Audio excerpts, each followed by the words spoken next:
வணக்கம் 90s electrician and plumber. இந்த வீடியோவில் பார்த்தீங்கன்னா நம்ம ப்ளம்பிங் ஒர்க்கு தான் பார்க்க போகிறோம். அதாவது டேங்க் ஃபிட் பண்ண போகிறோம்.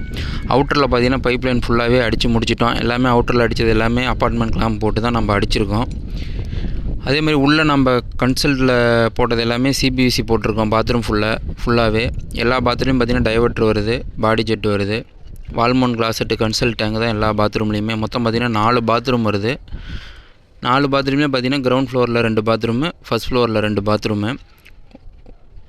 எல்லா பாத்ரூம்குள்ளே போட்டது எல்லாமே பார்த்தீங்கன்னா 3/4 சிபிவிசி பைப் தான் போட்டிருக்கோம். இன்ஜினியரோட டயக்ராம் பார்த்துட்டு 3/4 சிபிவிசி பைப் தான் போட்டிருக்கோம். அவுட்டரில் அடித்தது எல்லாமே சிபிவிசியை யூபிவிசியை கன்வெர்ட் பண்ணி எல்லாமே ஒரிஞ்சி யூபிவிசி பைப்பு இன்லெட்டுக்கு எல்லாம் போட்டுக்கிட்டோம். ஹீட் பம்ப் வரதுனால ஹீட் பம்புக்கு எல்லாமே ஒரிஞ்சி சிபிவிசி யூஸ் பண்ணிக்கிட்டோம். எல்லா லைனையும் மொட்டை மாடிக்கு நம்ம கொண்டு வந்துட்டோம். டேங்கை பார்த்திங்கன்னா தரையில் ஃபிட் பண்ணுறதுனால தான் லைனையும் பார்த்திங்கன்னா நாங்கள் தரையிலே கொண்டு வந்திருக்கோம். எல்லாத்துக்குமே ஜிஐ பிராஸ் வால்வு போட்டிருக்கோம். 1.25 வால்வு.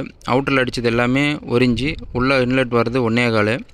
நான் எந்தெந்த லைன் என்னென்ன பர்பஸுக்கு என்னென்ன வால்வு போட்டிருக்கோம். அடுத்து பார்த்திங்கன்னா இதுக்கு நம்ம ப்ரெஷர் பம்ப் வருது, ஹீட் பம்ப் வருது, அதுக்கான லைன்லாம் எப்படி எடுக்கணும், எதுக்காக ஏர் போட்டிருக்கோம், எதுக்கு ஏர் போடல டீட்டெயில் எல்லாமே அடுத்த வீடியோவில் நான் தெளிவாக விளக்கமாக சொல்கிறேன். என்னென்ன பர்பஸ்க்கு இது யூஸ் பண்ணுறோங்கிற ஃபுல் டீட்டெயிலும் நான் அடுத்த வீடியோவில் கொடுக்குறேன். நம்ம பேஜை ஃபாலோ பண்ணாதீங்க, சப்ஸ்கிரைப் பண்ணிங்க. நன்றி, வணக்கம்.